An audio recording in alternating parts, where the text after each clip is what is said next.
إنما المؤمنون الذين إذا ذكر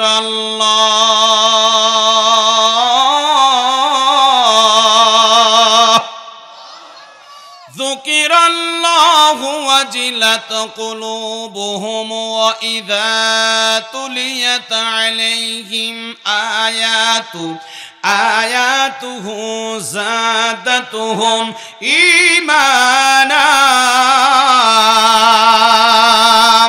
وعلى ربهم يتوكلون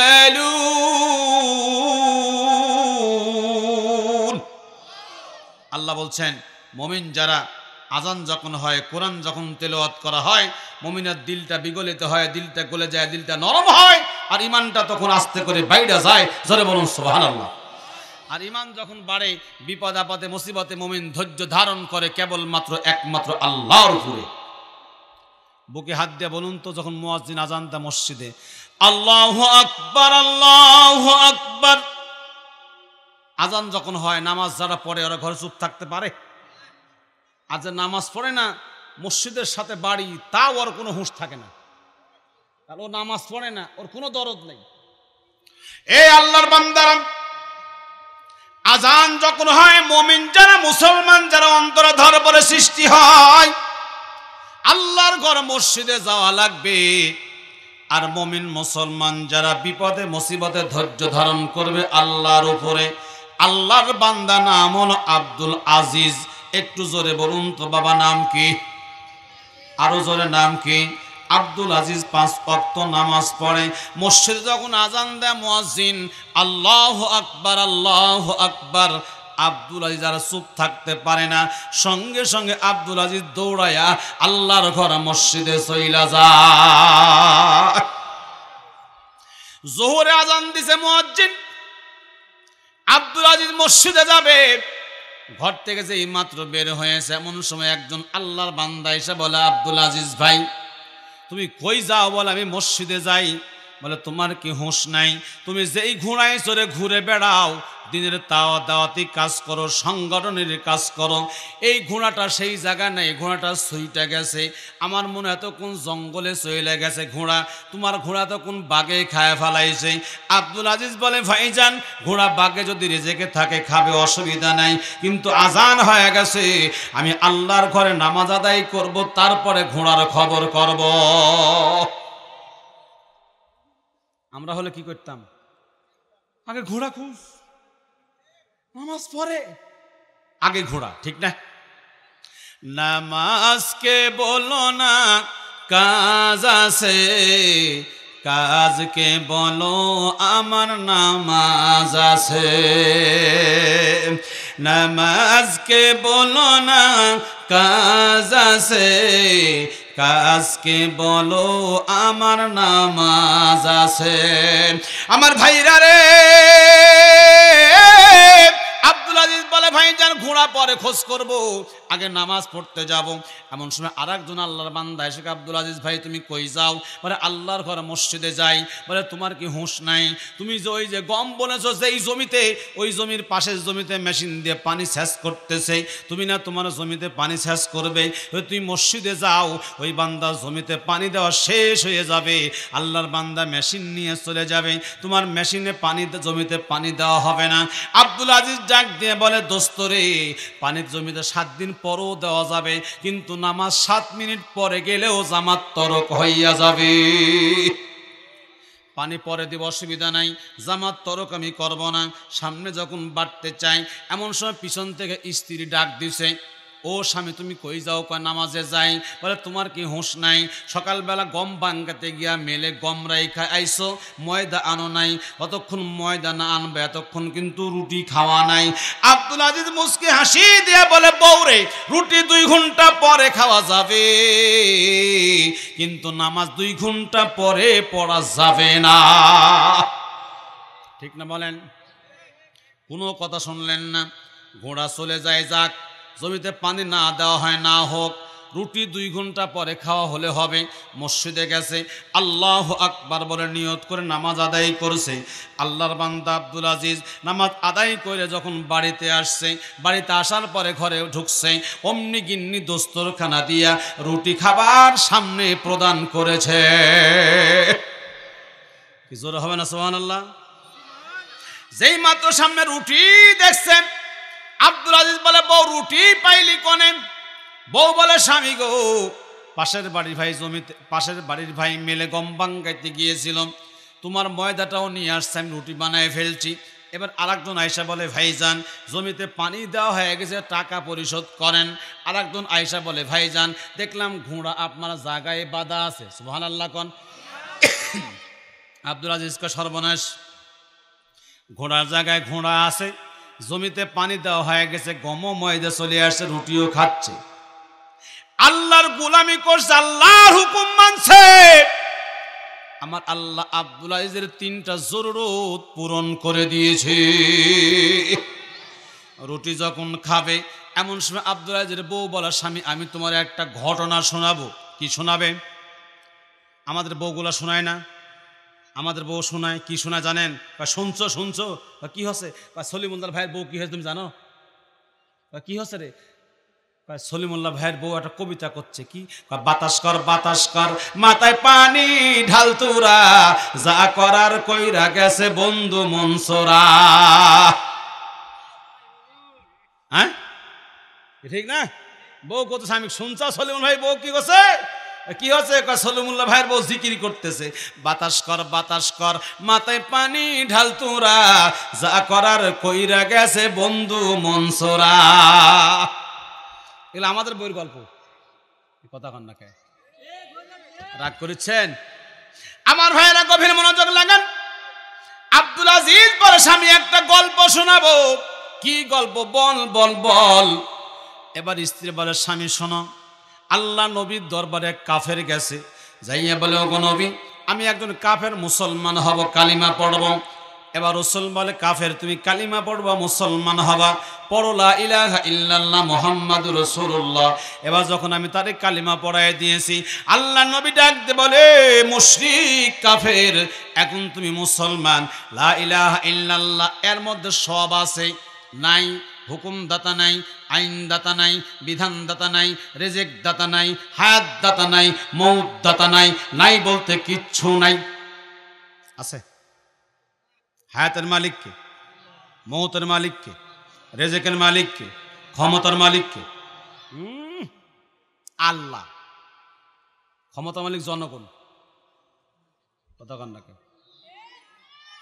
তারা বল, আওয়ামী লীগ বিএনপি বলে না ক্ষমতার মালিক জনগণ?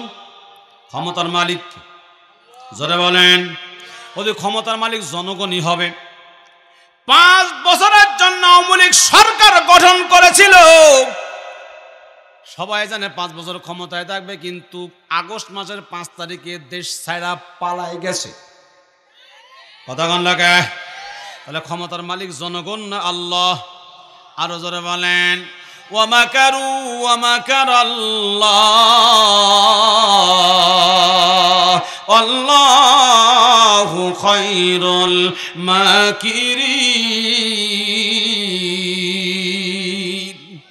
আল্লাহ বলে, তোরা কত মক্কর জানিস, তার চাইতে বেশি মক্কর আমি জানি। তোরা 17 বছর যত ঢংমং করছো, ইসলামী আন্দোলন নেতা কর্মীদেরকে ফাঁসি দিছো। দেখো আমি আল্লাহ কি করতে পারি।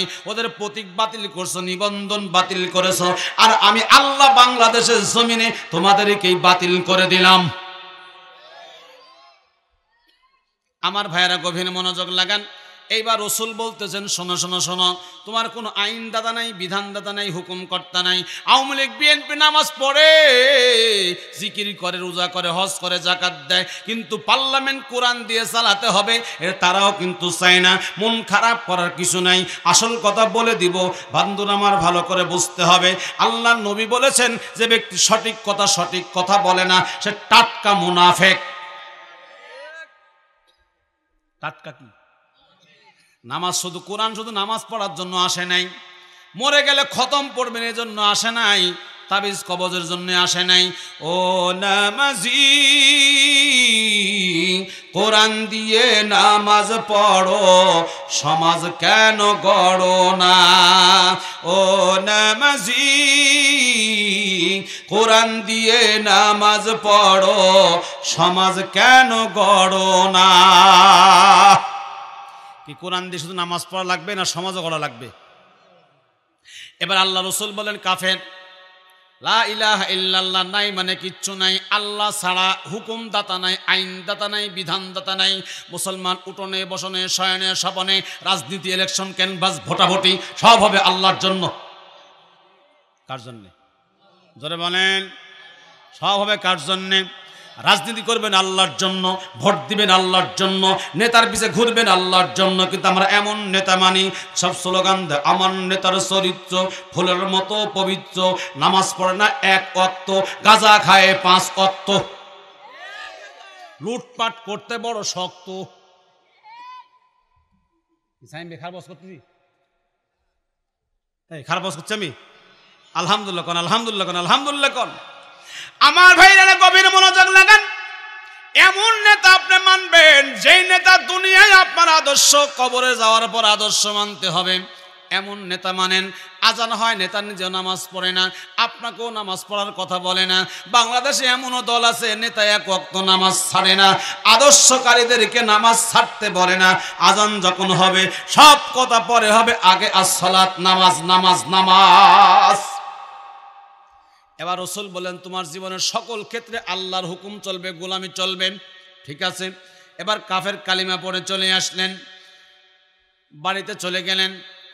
সবাই পরিবার কালিমা পড়ে মুসলমান হলেন। বাড়িতে 3 দিন না খাওয়া। সকালবেলা ফজরের পরে বের হলেন, দুপুর পর্যন্ত কাজকাম করলেন, কোনো কাজকাম নাই, কাজের সন্ধানে ঘুরলেন। জোহরের নামাজে মসজিদে গেলেন, নামাজ পড়ে বলে আল্লাহ আমার রিজিকের মালিক তুমি, নবীজি বলেছেন আমার রিজিকের মালিক তুমি।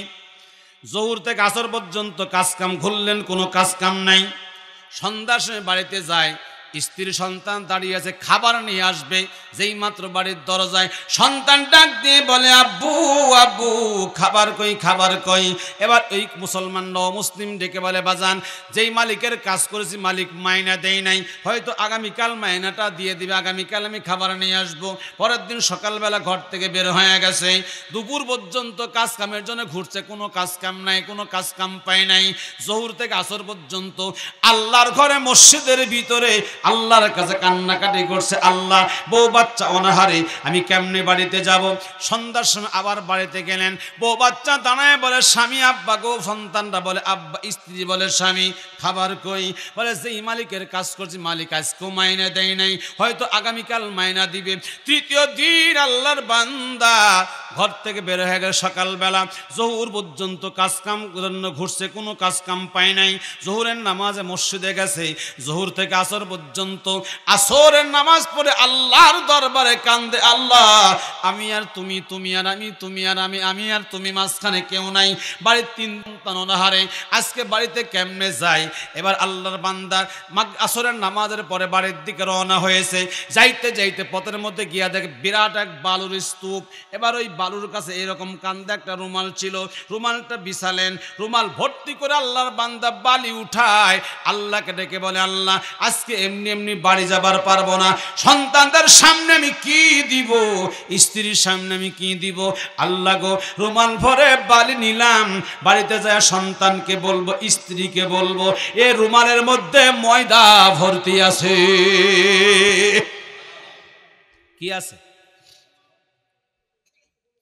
সন্ধ্যার সময় বাড়ি যায়, আওয়াজ পায়, স্ত্রী বের হলেন, সন্তান বের হলেন। আল্লাহর বান্দা বাড়ির সামনে যাওয়ার পরে দেখে নাকের ভিতরে দামি দামি দামি দামি খাদ্যের সুঘ্রাণ পাওয়া যায়। আরো জোরে হবে না সুবহানাল্লাহ? আর একটু জোরে হবে না? আরো জোরে হবে না? খালি যাবেন আমার লুঙ্গি থাকা যাক। আর সুবহানাল্লাহ কত কষ্ট হয়। জোরে বল আল্লাহু আকবার, আরো জোরে আল্লাহু আকবার। বাড়ির সামনে দাঁড়াতে দেরি, নাকের মধ্যে দামি দামি খাবারের সুঘ্রাণ আসতেছে। আল্লাহর বান্দা গাট্টি মাথার থেকে নামাবে, ডেকে বলে আল্লাহ রুমালের মধ্যে কি আছে তুমি জানো, আমি জানি, কেউ জানে না। আল্লাহ গো, মেহেরবানি করে রুমালের বালিগুলা তুমি ময়দা বানায়া দাও। গাঠটি নামাইছে। সন্তান বলে, আব্বা গাঠটির মধ্যে কি বলে? ময়দা আছে। সুবহানাল্লাহ জোরে বলেন। এইবার যখন স্ত্রী গাঠটির গিটটা খুলছে, গাঠটির গিটটা খুইলা দেখে আল্লাহ রুমালের সকল বালিগুলি ময়দা বানায় দিছে। স্ত্রী মুখে দিছে, ময়দা তো স্বাদ। স্ত্রী বলে, স্বামী এত দামি এত সুন্দর ময়দা কই পেলা? বলো বলো বলো, কোন দোকান থেকে কিনছো? ঘরে টাকার অভাব নাই, অনেক ময়দা কিনে স্টক করব, এত সুন্দর ময়দা কোনোদিন দেখি নাই, খাই নাই। এবার লোকটা বলে, টাকা পাইলি কেন? টাকা পাইলি কোথায়? সন্তান বলে, আব্বা দুপুরের পরে এক যুবক আসছিল, 40টা স্বর্ণের আশ্বাপি দিয়া গেছে, বই লাগাছে তুমি যেই মালিকের কাজ করছো ওই মালিক অগ্রিম বেতন দিছে, আসল বেতন নাকি পরে দিবে। কয়টা স্বর্ণের আশ্বাপি? 40টা স্বর্ণের আশ্বাপি।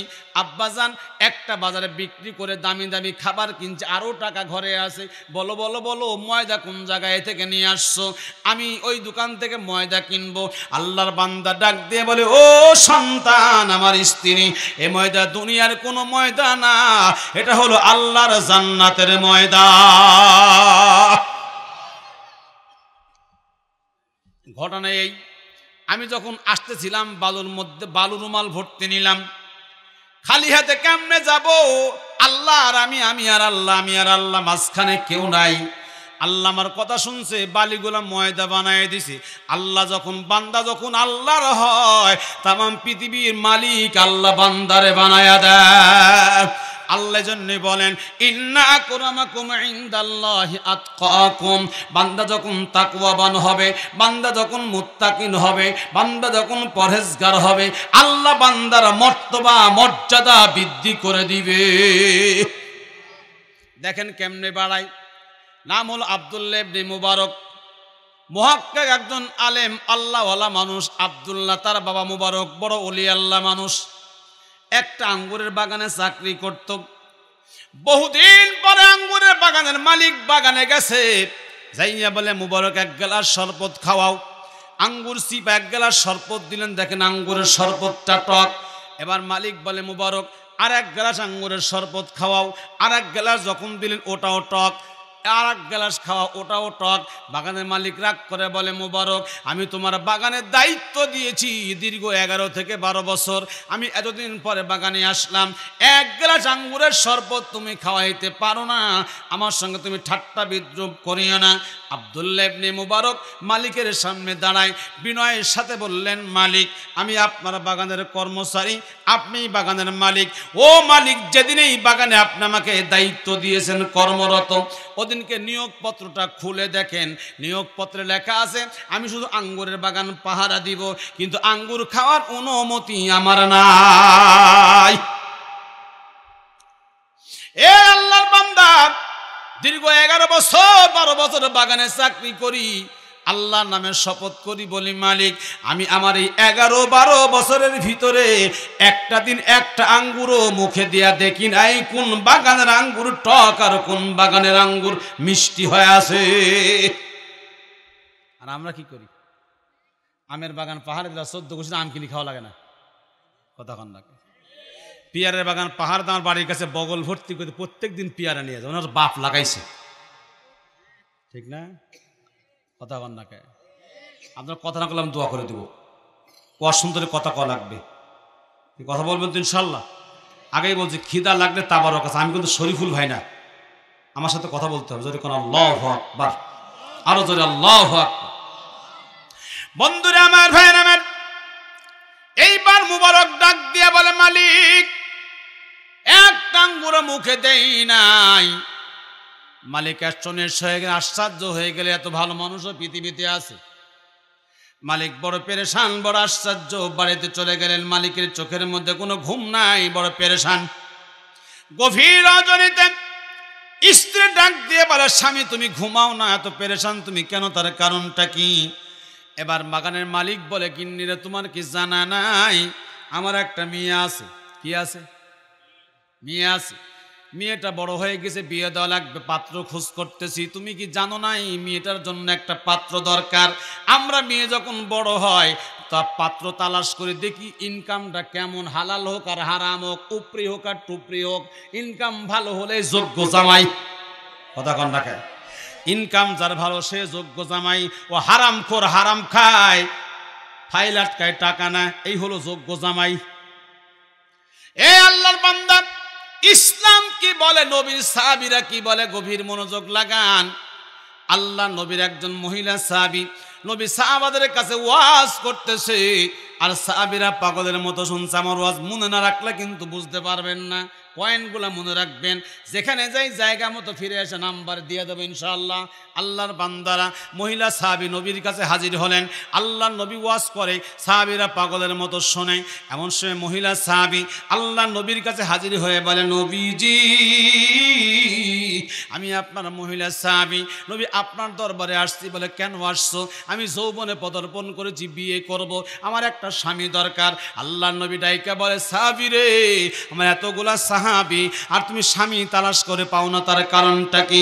মহিলা বলে, ওগো নবী, পুরুষ হইলে যে স্বামী হয় তা কিন্তু না, পুরুষের মধ্যে কোয়ালিটি আছে, আছে না নাই? যেই পুরুষ বউ দিয়া চাকরি করে সে কি পুরুষ? কথা কয় না, হ্যাঁ? যেই পুরুষের বউ ছাগল ছাড়া ও কি পুরুষ? যেই পুরুষের বউ আরো অন্য কিছু ইনকাম করে ওরা কি পুরুষ? ওরা হলো নুরুষ। কারে? পুরুষ থাকবে বাইরে, বউ থাকবে ভিতরে।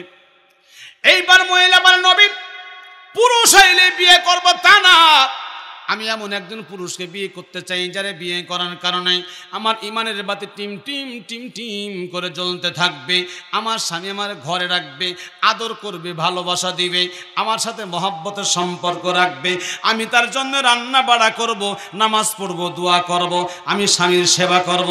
আমাদের বউগুলাকে যে আপনারা ছাগল চড়ান, চাকরি করান, বলেন তো 3 সন্ধ্যা কি ভাত রান্না দেয়? কথা কন নাকি? রাত 3টা বাড়ি যাই, ওদের খালি একটু শরীর খারাপ, অমনি তেল গরম। কথা কন নাকি? কারণ বউ জানে আমার কোনো পেরেশান নাই, আমার সম্পদ আমার স্বামী, আর আপনার বউ জানে ওটা আমার মর্দা আর কামাই করি আমি। আপনার এই অরিজিনাল কত কবুতর আমি বানাই করছি কিছু? হ্যাঁ, যেরকম পুরুষ তোমরা সেরকম বউ তোমাদের, যার কারণে বউ তোমাদের পুরো বাড়া বানে। এই যুবকরা যারা বিয়ে করে নাই, আমার ওয়াজটা শুনে যাবা, বিয়ে করার আগে এমন একটা মেয়েকে বিয়ে করবা যার 3টা গুণ থাকবে, আর বিয়ে করার পরে ওই বউয়ের 3 জায়গায় চুমা খাবে। জীবনে তোমার বউ কোনোদিন পরকিয়া করবে না, জীবনে কোনোদিন তোমার বউ তোমার সাথে ঝগড়া করবে না, মাঝখানে কোল বালিশ দিবে না, আলাদা ল্যাপে শোবে না। সাইমবে কি হচ্ছে? আইসে এরকম কথা আমার ওয়াজ হই না নেই।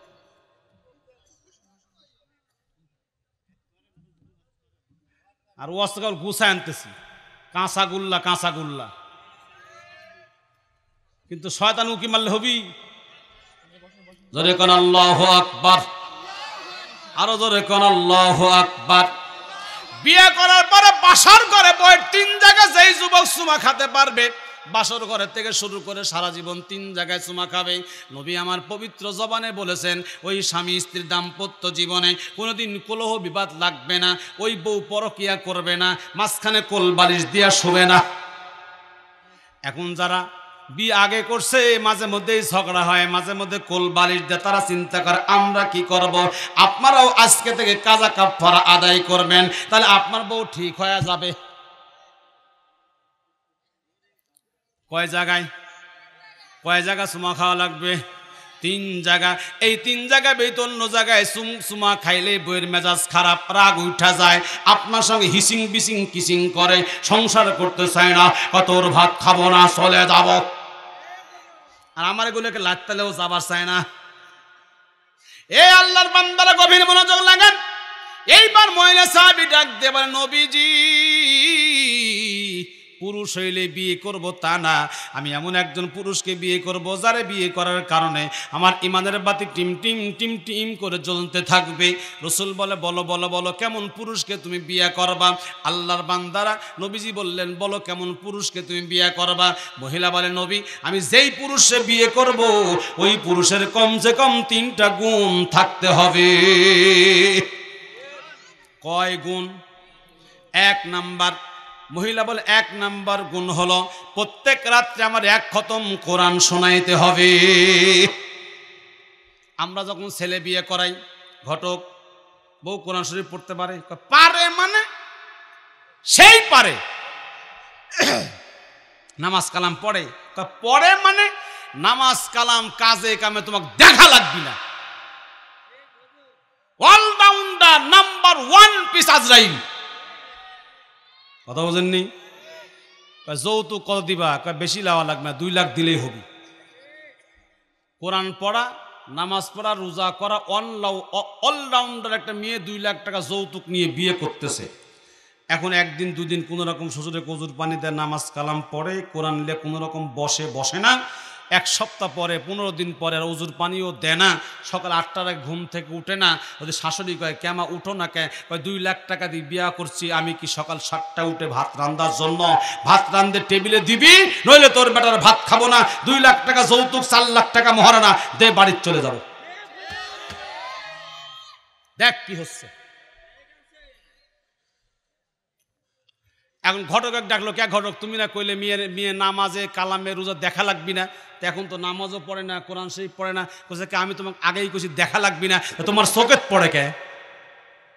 চোখ বন্ধ করে থাকতে পারো না? এ আল্লাহর বান্দারা গভীর মনোযোগ লাগান। এইবার মহিলা বলে আমার 1 নাম্বার শর্ত প্রত্যেক রাত্রে আমার 1 খতম কোরআন শরীফ শোনাইতে হবে। রাসূল বলেন নারী নারী নারী এই কথা কঠিন শর্ত, প্রত্যেক রাত্রে 1 খতম কোরআন শোনানো কঠিন ব্যাপার। নারী বলে এটাই শেষ না, 2 নম্বর শর্ত হলো সারা বছর তাকে রোজা রাখতে হবে। এটাও তো কঠিন শর্ত। 1 মাস 11 মাস পরে 1 মাস রোজা, তাই অধিকাংশ মানুষই রাখে না। গায়ে 3 মুন গোস্ত 3টা কুত্তা দিলে খায়া ফোরাতে পারবি না, তারাও নাকি রোজা রাখে না। আলসার, গ্যাস্ট্রিক, ঠিক না? রোজা রাখে না। আর মহিলা বলে স্বামী হতে গেলে 1 বছর রোজা রাখা লাগবে। নবী বলে এটাও তো কঠিন শর্ত। এইবার মহিলা বলে ওগো নবী 3 নম্বর শর্ত হলো আমাকে বিয়ে করতে হলে সারা রাত দাঁড়ায় নামাজ পড়তে হবে। নবীজি বলে এটাও তো কঠিন শর্ত। এবার নারী বলে নবী আমি 3টা বলেছি, 3টা যদি কোনো যুবক মাইনা বিয়ে করতে পারে বিয়ে করব, নইলে বিয়ে করব না। সারা জীবন কুমারী কাটায়া দিব, কিন্তু বেয়াদব, বদমাশ, মদখোর, গাঞ্জাখোর, বেনামাজি, চোর, বাটপার, লুচ্চা এমন পুরুষ কাছে রাইখা আমার আখিরাত নষ্ট করতে পারবো না, বিয়েই করব না আমি। আল্লাহ নবী ঘোষণা করলেন সাহাবীরা মেয়ে যখন বিয়ে দিবেন 3টা জিনিস দেখবেন। 1 নাম্বার ছেলে পরহেজগার কিনা, 2 নাম্বার দিনদার কিনা, 3 নাম্বার মালদার কিনা। এই 3টা গুণ দেখে ছেলে বিয়ে দিবেন। আর আপনি যখন মেয়ে বিয়ে দিবেন দেখবেন ছেলেটা দিনদার কিনা, ছেলেটা পরহেজগার কিনা, ছেলের বাড়িতে পর্দা আছে কিনা। এই 3টা গুণ দেখে বিয়ে দিবেন, অশান্তি লাগবে না। আল্লাহর বান্দারা এইবার নবী আমার ঘোষণা করলেন সাহাবীরা মহিলার কথা তোমরা শুনলে, তোমাদের মধ্যে কোন সাহাবী আছো এই মেয়েকে বিয়ে করতে পারবা? মাঝখান থেকে এক সাহাবী দাঁড়ায় গেল, লাব্বাইক সাদাইকা ইয়া রাসূলুল্লাহ, নবী এই মেয়েকে আমি বিয়ে করতে চাই। রাসূল বলে সাহাবী মেয়েটার বক্তব্য তুমি শুনছো? বলে পরিষ্কার শুনছি, নির্ভেজাল ভাবে শুনছি, অসুবিধা নাই, আমি বিয়ে করব। আল্লাহ নবী যা কবুল করে দিল, বিয়ে হয়ে গেল, বাসর ঘর হয়ে গেল। 1 মাস 2 মাস 3 মাস পরে মহিলা নবীর কাছে আসলেন, ইয়া রাসূলুল্লাহ আমি 3টা শর্ত সাপেক্ষে আমার স্বামীকে বিয়ে করেছিলাম, এখন আমার স্বামী 3টার একটাও পালন করে না। 5 ওয়াক্ত নামাজ পড়ে, সারা রাত নামাজ পড়ে না, প্রত্যেক রাত্রে 1 খতম কোরআন শোনাবার কথা শোনায় না, সারা বছর রোজা রাখার কথা রাখে না, শুধুমাত্র রমজান মাসে রাখে আর মাঝে মাঝে রাখে। নবী আমি তো এমন স্বামী গ্রহণ করতে চাই না, আমার স্বামী কেন এই হুকুম পালন করে না? আমি আপনার মাধ্যমে আমার স্বামীর কাছ থেকে জবাব চাই। নবীজি তাকে ডাকলেন, সাহাবী প্রতারণা কেন করলেন? মহিলা তো পরিষ্কার বলেছে প্রত্যেক রাত্রে 1 খতম কোরআন শোনাতে হবে, সারা রাত নফল নামাজ পড়তে হবে, সারা বছর রোজা রাখা লাগবে, তুমি কেন রাখো না? সাহাবী নবীর সামনে দাঁড়ায় আবার নবী, আল্লাহি নবী, আল্লাহর কসম আমি একটা মিথ্যা কথা বলবো না, আমি যেই শর্ত দিয়ে বিয়ে করেছি আমি প্রত্যেক রাত্রে তার 1 খতম কোরআন শোনাই, সারা রাত নফল নামাজ পড়ি, সারা বছর রোজাও রাখি। স্ত্রীর অভিযোগ করে না, স্বামী কয় করি। ভেজাল বাড়ছে না কমছে? ধরে কন আর বাড়ির কাছে সালিশ হচ্ছে, বুঝছেন তো? মেয়ে স্বামীর ভাত খাবি না, তো ভাত খাবি না কে? সবাই চেষ্টা করতেছে, স্বামীর ভাত মেয়ে খাবেই না। এক পর্যায়ে ভাত যখন খাবে না তো দোষটা কি বলা লাগবি না? ভাতই খাবো না, তো দোষ কি? মেয়ে কয় না কোনো দোষ নেই, ভাত খাবো না। মেয়েরা কিন্তু সব কথা কয় না, সব কথা কয় নাকি? এখন ছেলেকে মেয়ের মা বলছে, বাবা বলো তো তোমার ভাত কেন খাবে না? তুমি বিদেশ পার্টি, গহনার অভাব নাই, টাকার অভাব নাই, বাড়ি ঘরের অভাব নাই, কিন্তু বউ ভাত খাবে না কেন? জামাই উত্তর দিচ্ছে, আপনার মেয়ে বলে আপনার মেয়ে যা আমিও নাকি তাই। কি আর সংসার টিকে? ধরে কন দালান দেখি দিছু বিয়া, খাগা মাতর দালান ধুইয়া, জামাতর জামাই বাড়ি আমি যাব না। এবার কইছি ই কদিস না, ই কদিস কে বাবা, নারিস কে? আল্লাহ এমনি আমার মাল দিছে, তো জোড়াদা লাগবি না। জোরে কোন আল্লাহু আকবার। তোমাকে বলছি খালি দিয়া চুপচাপ বসে থাকবা, লাড়ালাড়ি করবে না। এ ভুলে গেছি তোমার এই লাড়ালাড়ি কি করছিলাম, মনে করাই দেন। আমার ভাইয়েরা গভীর মনোযোগ লাগান। এইবার মহিলা বলে আমার স্বামী একটাও পালন করে না। সাহাবী বলে, আল্লাহি নবী, আল্লাহর কসম আমি একটাও অমান্য করি না, সব পালন করি। রাসূল বলে, সাহাবী তোমার স্ত্রীর অভিযোগ হলো, তোমার স্ত্রীর অভিযোগ হলো তুমি একটাও পালন করো না, আর তুমি বলো 3টাই পালন করি। কার কথা সত্য যাচাই করা দরকার আছে না নাই? এই বাংলাদেশে কত আলেমকে যাচাই ছাড়া রাজাকার বানায় ফাঁসি দিয়েছে, কতজনকে মিথ্যা মামলা দিয়েছে, এগুলার কিন্তু হিসাব বাংলাদেশে নাই। তবে হিসাব বাংলাদেশে হোক আর না হোক, আল্লাহর আদালতে হিসাব আছে না নাই? জোরে কান আছে না নাই? ইকরা কিতাবাকা কাফা বিনাফসিকাল ইয়াউমা আলাইকা হাসিবা। প্রত্যেকের আমলনামাগুলা কিতাব আকারে রেকর্ড করা হলো। কেন তাদেরকে ফাঁসি দিলে? ধর্ষণকারী বললে, আল্লামা সাইদির মতো মানুষকে মিথ্যাবাদী বললে অমিত কারাদণ্ড দিয়ে ইঞ্জেকশন পুশ করে মায়েরা ফালালে, কেউ না দেখলে কে দেখছে? বিচার হবে না হবে না? এদেশে না হলে আখেরাতে হবে, কি বলেন আপনারা? আমার ভাইয়েরা একটু গভীর মনোযোগ লাগান। রাসূল বললেন, সাহাবীরে তোমার স্ত্রী বলে একটা, তুমি বলো আর একটা। এর ঘটনা কি? আল্লাহ নবী সাহাবী ডাক দিয়ে বলে, ওগো নবী, আমি যে 3টাই পালন করি, হাদিসের পরিভাষায় আপনারে ব্যাখ্যা করে শোনাইতে চাই। নবীজি সাহাবী হাদিসের ব্যাখ্যা করবেন, নবীজি শুনবেন, ব্যাখ্যা 3টা আপনারা কি শুনবেন? কারা কারা শুনবেন না হাত তোলেন? সবাই শুনবেন। আল্লাহর বান্দারা ভুলে গেলে চলবে না। আব্দুল্লাহ ইবনে মুবারকের মালিক বাড়ির মধ্যে পেরেশান, মনে আছে? পেরেশান, স্ত্রী চুলের মধ্যে হাত দেয়, মুখের মধ্যে হাত দেয়, কোনো পেরেশানি কমে না। এইবার আব্দুল্লাহ ইবনে মুবারক নিয়ে বাড়ির মালিক চিন্তা করে, ও স্বামী এমন করে তুমি পেরেশান কেন? এইবার বাগানের মালিক বলে, গিন্নি তুমি কি জানো না আমাদের একটা কন্যা সন্তান আছে? মেয়ে যখন বড় হয় বাপ মার মাথায় তখন চিন্তা কিন্তু বাইরা যায়। এটা আমাদের শুধু নয়, আমার নবীরও 4টা মেয়ে ছিলেন। জোরে বলুন তো কয়টা? আরো জোরে। 1 নম্বরে জয়নব, কুলসুম, রোকেয়া, ফাতেমা। 4টা নবীর মেয়ে। নবী 3টা মেয়ে বিয়ে দিয়েছেন 14 থেকে 15 বছর বয়সে। খাতুনে জান্নাত ফাতেমার বয়স যখন 16 বছর পার হয়ে গেছে, আল্লাহ নবী বলে পেরেশান। আল্লাহ ডাক দিয়ে বলে, হাবিব গো, টেনশনের কোনো কারণ নাই, ফাতেমার বয়স হয়ে যাচ্ছে, বিয়ে দেওয়া লাগবে, এই তো, টেনশন করবেন না, কারণ ফাতেমার বিয়ার ঘটক আমি আল্লাহ। রাসূল বলে, আল্লাহ আপনি যখন ফাতেমার ঘটক, আমার আর কোনো চিন্তা নাই, কিন্তু পাত্রটাকে জানতে চাই। আল্লাহ বলে, হাবিবুল্লাহ, আমি আপনার ফাতেমার জন্য আলীকেই পছন্দ করেছি। সুবহানাল্লাহ। আল্লাহ নবী মন থেকে আলীকে মানতে পারে না। ইন্নাহু আলিমুম বিজাতিস সুদূর, প্রত্যেকের অন্তরের খবর কে জানে? তুই মনে মনে কি জল্পনা কল্পনা করো, কেউ না জানলে আল্লাহ জানে। এখন শুধু মনে মনে নাই, 10 বছর পরে তুমি কি পরিকল্পনা করবা সেটাও আমার আল্লাহ জানে। নবী ইন্নাহু আলিমুম বিজাতিস সুদূর, আল্লাহ নবীর অন্তরের দিকে তাকায় দেখে আল্লাহর নবী আলীকে মন থেকে জামাই মানতে পারতেছে না। আল্লাহ ডেকে বলে, হাবিবুল্লাহ, আলীকে আপনার পছন্দ হয় না। আলী গরিব মানুষ, নবীর বাড়ির থাকে, নবীর বাড়ি খায়। রসুল যদি বলে আলী আজকে খাওয়া নাই, আলী না খাইয়া ঘুমায়া যায়। এমন একটা অসহায় মানুষের সাথে নবী বিয়ে দিবেন কেমনে? আমার দেশের মানুষ, মেয়েটা ভালো জায়গা বিয়ে দেওয়ার জন্য যৌতুক দেওয়া লাগে, গ্রামে গ্রামে পাড়ায় পাড়ায় ভিক্ষা করে।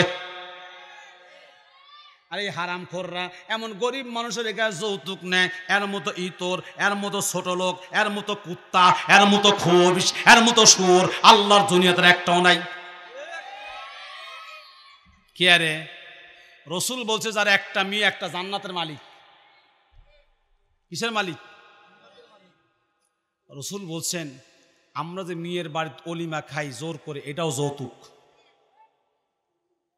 সব খরচ ছেলের বাপের, মেয়ের বাপের কোনো খরচ নাই।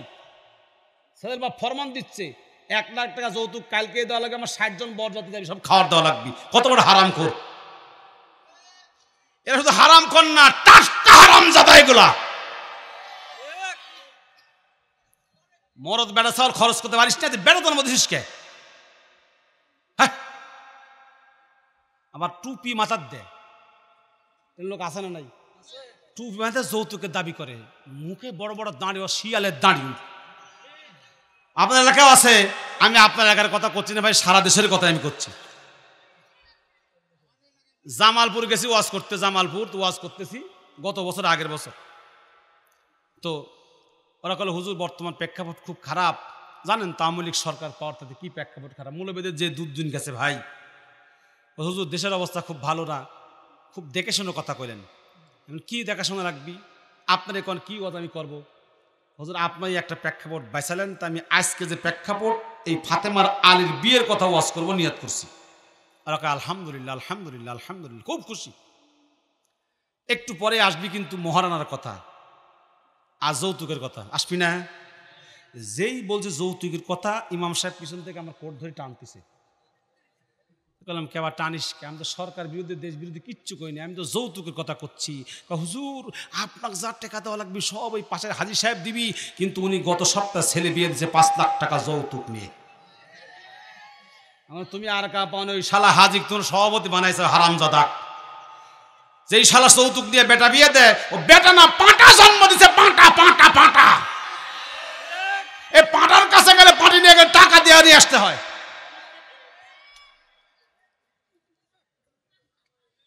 বেটা জন্ম দেনি, পাঁটা জন্ম দিচ্ছে, ইঞ্চি হিসাব করতেছে কয় লাখ টাকা নিবি।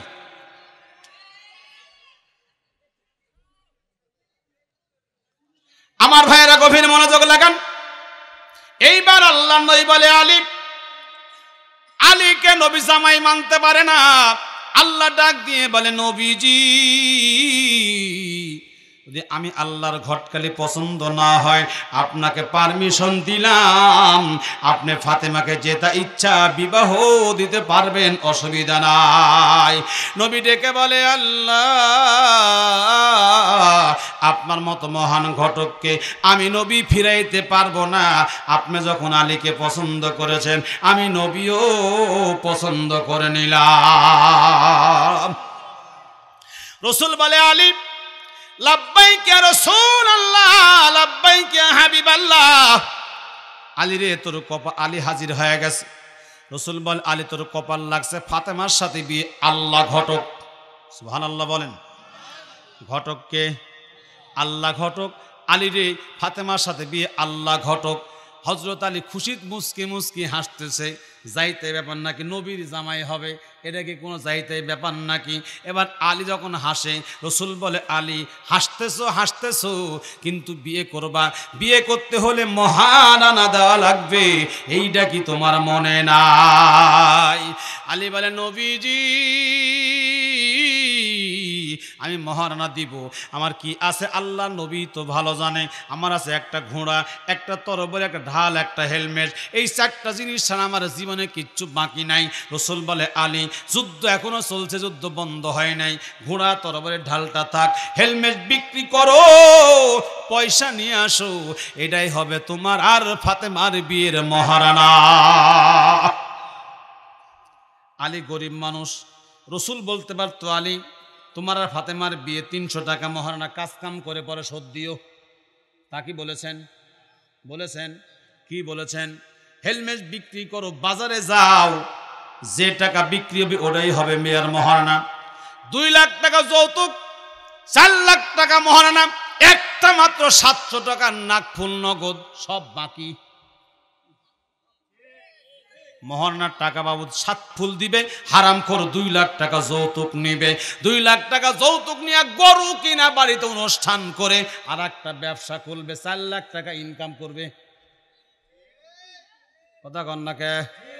আমার ভাইয়েরা, হারাম খোর হারাম খায় না, তোমার নামাজ রোজা হজ যাকাত আল্লাহর দরবারে একটাও কিন্তু কবুল হবে না। হযরতে আলী হেলমেট নিয়ে বাজারের দিকে দৌড়ায়। এই জায়গা মুহাদ্দিসিন ইকরাম বলেন মহারানা বাকি রাখা চলবে, বাকি রাখা চলবে না, মহারানা নগদ দেওয়া লাগবে।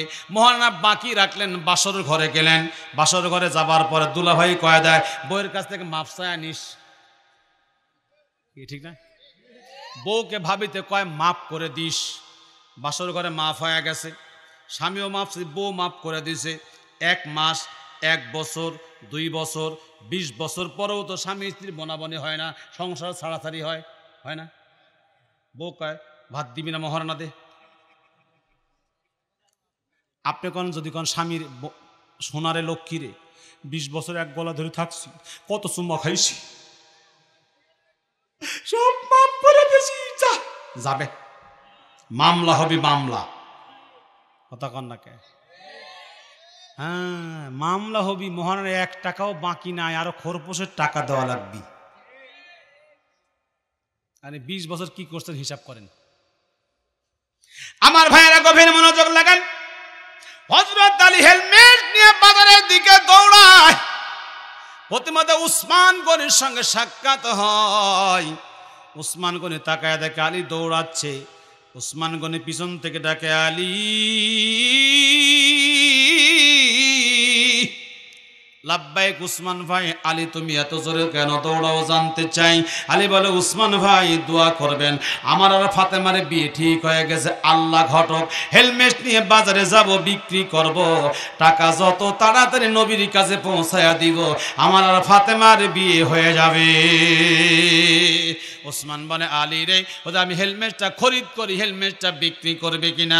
আলী বলে উসমান ভাই আপনার মতো মহান ব্যক্তি হেলমেট খরিদ করলে আমার বাজার পর্যন্ত যাওয়াই লাগবে না, কয় টাকা দাম নেবেন? আলী বলে উসমান ভাই আপনার মতো মানুষের কাছে আমার চাওয়ার মতো কিছু নাই, আপনি বলেন কয় টাকা দিবেন, কারণ আপনি ধনী আমি গরিব মানুষ, আপনার কাছে আমি চাইব কি?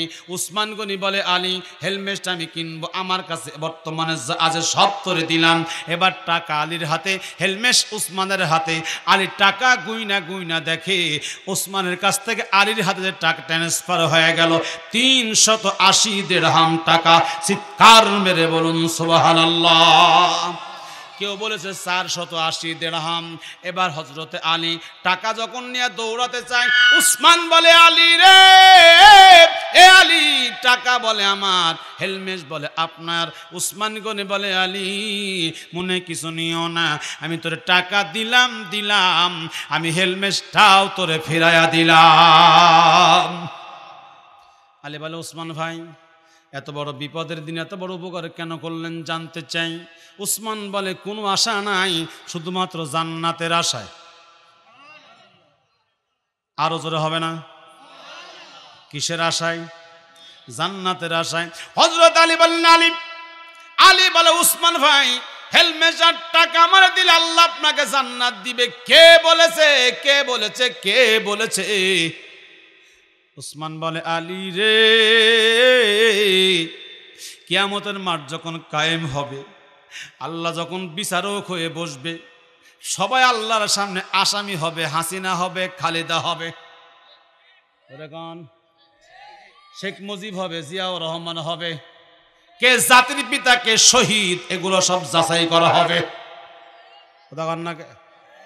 সবাই যখন সামনে দাঁড়াবে, আল্লাহ এমন একটা সিংহাসনে আসন গ্রহণ করবে, সব মানুষগুলো নিশ্চুপ হয়ে দাঁড়িয়ে থাকবে। আল্লাহ ঘোষণা করবে, লিমানিল মুলকুল ইয়াউম, আজকে রাজত্ব কার? আল্লাহ ঘোষণা করবেন। সেদিন বুশ পর্যন্ত কথা বলতে পারবে না, ফেরাউন পর্যন্ত পারবে না, নমরুদ পর্যন্ত পারবে না। এই কাফেরের গোষ্ঠী দূরের কথা, বাংলাদেশের নেতা নেত্রী দূরের কথা, আল্লাহর 1,24,000 নবীর ভিতরে আমাদের নবী ছাড়া আল্লাহর সামনে কোনো নবী কথা বলার দুঃসাহস করবে না। সব স্তব্ধ হয়ে থাকবে। বাংলাদেশ প্রায় 41 সাল স্বপ্নে দেখছিল, একজন আর একজন আবার যাওয়ার লাগি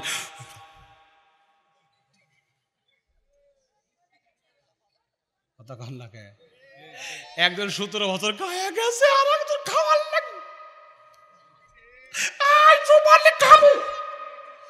খা খা খা, গলায় বাঁধবেই বাঁধবে। রাস্তার রড, রাস্তার ইট, সিমেন্টের বালি, গরিবের পেটের চাউল সব বস্তায় গলায় লটকায় দেওয়া হবে কিয়ামতের দিন।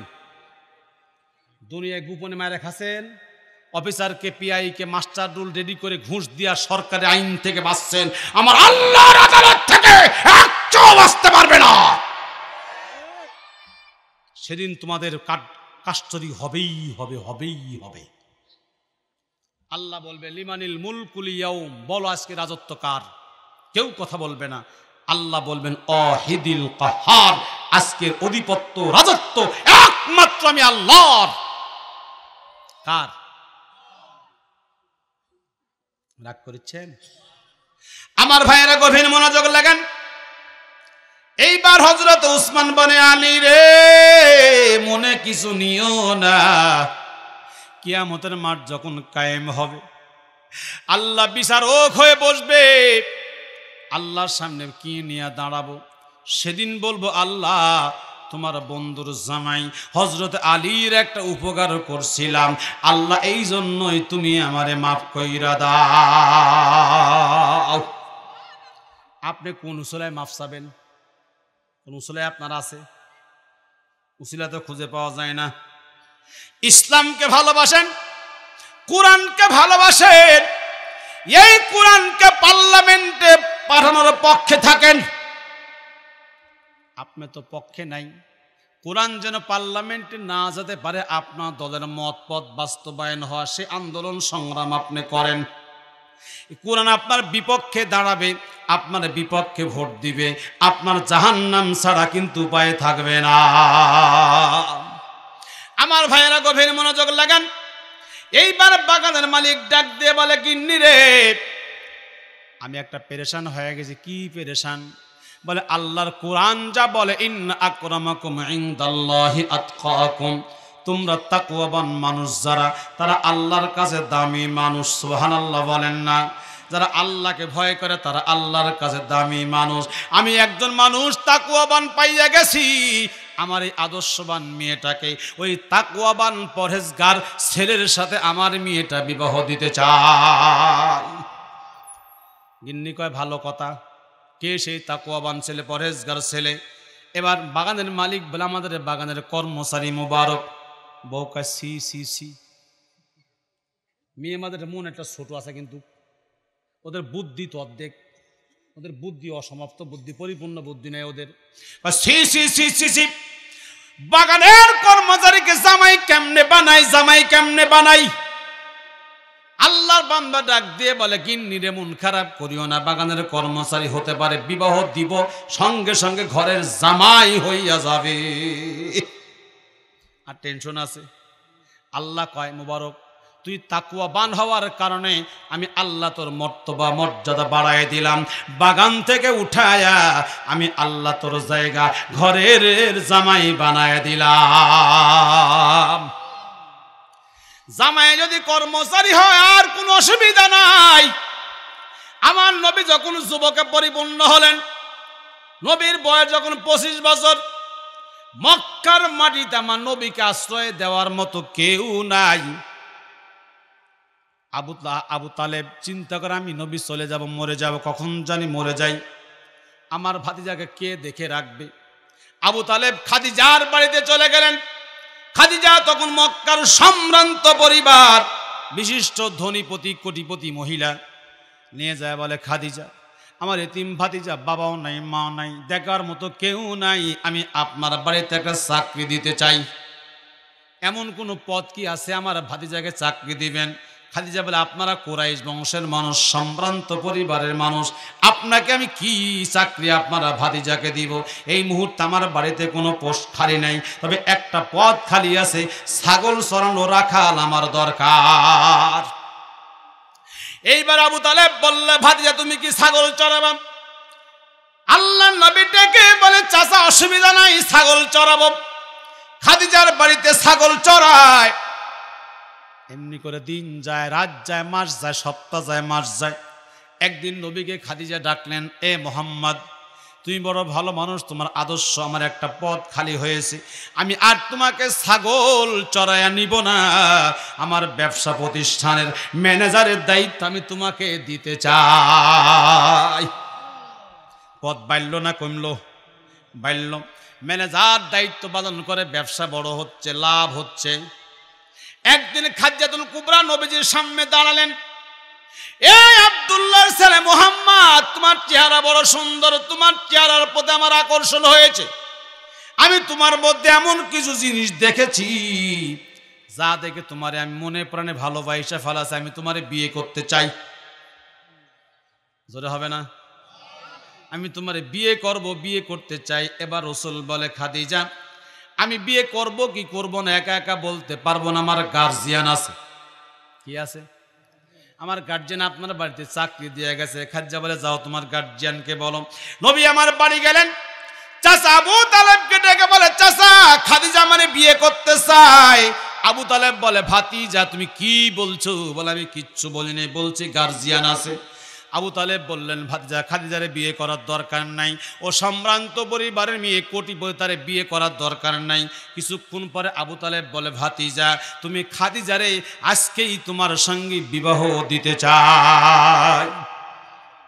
আবু তালেব চিন্তা করলেন, এই মক্কাতে আমার নবীর কেউ নাই, আমি মরে গেলে অন্তত খাদিজা যেন আমার নবীরে দেখে রাখতে পারে। আবু তালেব নবীকে সাথে করে খাদিজার বাড়িতে গেলেন। ডাক দিয়ে বলে, খাদিজা আপনি নাকি আমার ভাতিজাকে বিয়ে করতে চান? বলে, চাই। আপনার বয়স বলে 40, আমার ভাতিজার বয়স বলে 25। অসুবিধা নাই, আমার ভাতিজা আপনাকে বিয়ে করবে। বিয়ে হয়ে গেল। মক্কার কাফের মুশরিকেরা বলাবলি করতে লাগলো, খাদিজা তো পাগল, একটা এতিম অসহায় গরিব মানুষকে খাদিজা বিয়ে করেছে, তার বয়স 40 বছর, মুহাম্মাদের বয়স 25 বছর। সবাই সমালোচনা করা শুরু করে দিলেন। আম্মাজান খাদিজা বড় বুদ্ধিমতী ছিলেন, জ্ঞানী ছিলেন। তিনি দুপুরে একটা খানার আয়োজন করলেন, সব কাফেরকে দাওয়াত দিলেন। দুপুরে ভালো ভালো খাবার আয়োজন করলেন, সব কাফেররা হাজির হয়ে গেল। খাবার পরিবেশন করবে এমন সময় আম্মাজান খাদিজা নবীকে হাজির করলেন, আর কাফেরদেরকে বললেন, এক মক্কার লিডাররা, আমি তোমাদের কাছে 3টা জিনিস জানতে চাই। জোরে বলুন তো কয়টা? 1 নম্বরে, তোমরা সবাই বলতেছো আমি মুহাম্মাদকে বিয়ে করে ঠইকা গেছি, আমি মুহাম্মাদকে বিয়ে করে ঠইকা গেছি। ও কাফেররা বলো বলো বলো, মুহাম্মাদের বয়স কত? বলে 25। আমার বয়স কত? 40। একটা 25 বছরের যুবক যদি 40 বছরের বুড়াকে বিয়ে করে, তাহলে কি আমি ঠকছি না যুবক ঠকছে? কথা কান্নাকে কে ঠকছে? যুবকই তো ঠকছে। 25 বছরের একটা যুবক 40 বছরের বুড়িকে বিয়ে করছে, আমি কিন্তু ঠকি নাই, যুবকই ঠকছে। সবাই বলে যুবক ঠইকে গেছে, মুহাম্মদ ঠইকে গেছে। এইবার খাদিজা বলে, বলো বলো বলো, আমি দেখতে সুন্দর নাকি মুহাম্মদ দেখতে সুন্দর? সবাই বলে মুহাম্মদ দেখতে সুন্দর। এইবার খাদিজা বলে, যদি বয়সের দিকে আমি জিতে যাই, চেহারার দিকে আমি জিতে যাই, আমি কোন দিকে ঠইকে গেছি। এবার কাফেররা বলে, চেহারার দিকে তুমি জিতছো, বয়সের দিকে জিতছো, কিন্তু মুহাম্মদ গরিব মানুষ, অর্থ সম্পদ নাই, এই দিকে তোমার বড় ঠকা হইয়া যায়। আম্মা জান খাদিজা ডাক দিয়ে বলে, মক্কার কাফেরেরা, যদি চেহারার দিকে আমি জিতি, যদি সৌন্দর্যের দিকে আমি জিতি, আমার স্বামীর সম্পদ নাই বলে তোমরা ভৎসনা করবে, টিটকারি দিবে, আমি খাদিজা সহ্য করব না। তোমরা সবাই সাক্ষী থাকো, আমি খাদিজার যত অর্থ সম্পদ আছে এই মুহূর্তে তোমাদের সামনে আমি আমার স্বামীর নামে অক্ষ করে দিয়ে দিলাম। এখন আমার কিছুই নাই, সব কার? আমার স্বামীর, আমার নবীজির। তাহলে আমি কোন দিক থেকে ঠকলাম? সব কফরম। এরকম হয়েছে, বুঝলেন? মুখে কোনো কথা আছে, কোনো কথা নাই। এ আল্লাহর বান্দারা, খাদিজার অর্থ সম্পদ নবীর হাতে খরচ হয় দিনের জন্য, ইসলামের জন্য, জিহাদের জন্য, সব অর্থ সম্পদ খরচ হয়। নবী আমার সফরে বার হয়েছে, কয়েকদিন পরে ফিরে আইসা দেখে আম্মা জান খাদিজা বড় অসুস্থ, জ্বর হয়ে গেছে, বিছনার মধ্যে পড়ে আছে। রাসূল আইসা দেখে অসুস্থ, কপালের মধ্যে হাত বুলায় দিলেন। খাদিজা তাকায় দেখে নবী আসছে। অমনি নবীকে দেখার পরে আম্মা জান খাদিজা দুই চোখের পানি দিয়ে কান্না শুরু করে দিলেন। রাসূল বলে, খাদিজা এমন করে তুমি কান্দো কেন, কান্দো কেন? আম্মা জান বলে, রাসূল হয়তো দুনিয়ায় বেশি দিন আমি থাকবো না, চলে যাব, কিন্তু জীবনে আপনার কাছে কোনো কিছু দাবি আমি করি নাই গো নবী। আজকে 3টা জিনিসের দাবি আপনার কাছে করব। জোরে বলুন তো কয় জিনিস? 3টা জিনিসের দাবি আমি আপনার কাছে করব। কি দাবি করব আমি নবী? তোমাকে কি দিব? এইবার খাদিজা বলে, ও গো নবী, 1 নাম্বার যে জিনিসটা আমি চাবো গো নবী, আমি ইন্তেকালের পরে আপনার একটা জুব্বা দিয়া নবী আমার কাফন বানায়া দিবে। দেখছেন কি চাওয়া?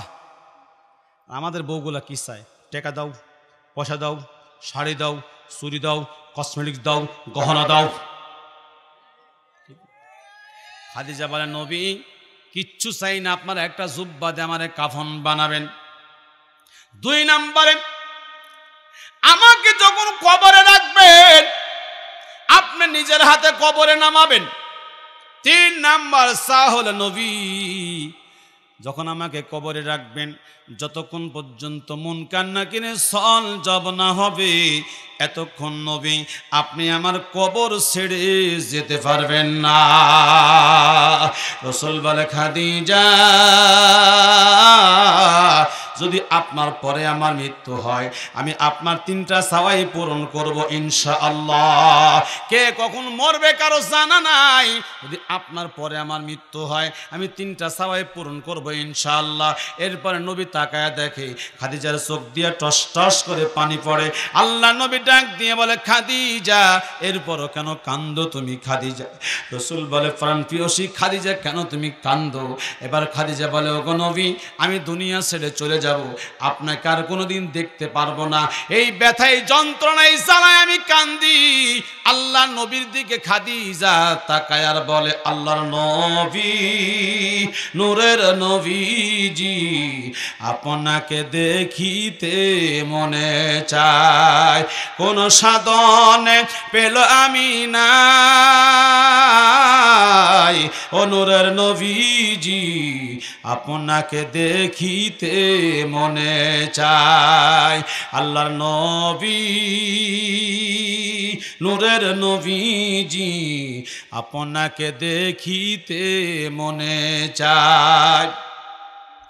দেখে আপনার মুজিজা ধন্য বিবি খাদিজা, দেখে আপনার মুজিজা ধন্য বিবি খাদিজা, তাই তো নবী আপনায় জীবন যৌবন করিলাম অর্পণ। আপনি নবী আমার জীবন সাথী, অন্ধকার কবরের বাতি। আপনি নবী আমার জীবন সাথী, অন্ধকার কবরের বাতি। আপনাকে দেখতে মনে চায় ওরে নবীজি, আপনাকে দেখিতে মনে চায়। জোরে কোন মারহাবা, আরো জোরে কোন মারহাবা। আমার ভাই জানেন, আল্লাহ নবী সাহাবী তিনটা হাদিসের ব্যাখ্যা করবেন। শুনবেন শুনবেন, কারা কারা শুনবেন না হাত তোলেন। সবাই শুনবেন? বলছি কারা কারা শুনবেন না হাত তোলেন। আপনারা খুব অ্যালার্ট, একটা হাত ওঠেনি। ঘর মাটির মানুষ তো খুব চালাক বারে, অ্যালার্ট ছান। আলহামদুলিল্লাহ, জোরে কোন আল্লাহু আকবার। এরকম অ্যালার্ট থাকা লাগবে, ইসলাম ছাড়া বাংলাদেশের ক্ষমতার মসনদে যেন কেউ বসতে না পারে। খালি শোনার সময় অ্যালার্ট থাকলে হবে না, জায়গা মতো মারা লাগবে, জায়গা মতো, জায়গা মতো। এ হাত সাক্ষী দিবে কাকে দিছেন, কি সাক্ষী দিবে কি দিবে না। আমি আপনাদের কাছে এই ওয়াজটা করবো ইনশাল্লাহ, তার আগে মসজিদের জন্য একটু টাকা ভাড়া দেওয়া লাগবে। রসুল বলেছেন, মাম বানা লিল্লাহি মাসজিদান বানাল্লাহু লাহু বাইতান ফিল জান্নাহ। যে ব্যক্তি মসজিদ বানাবে, আল্লাহ তার জন্য জান্নাতে বালাখানা বানাবে।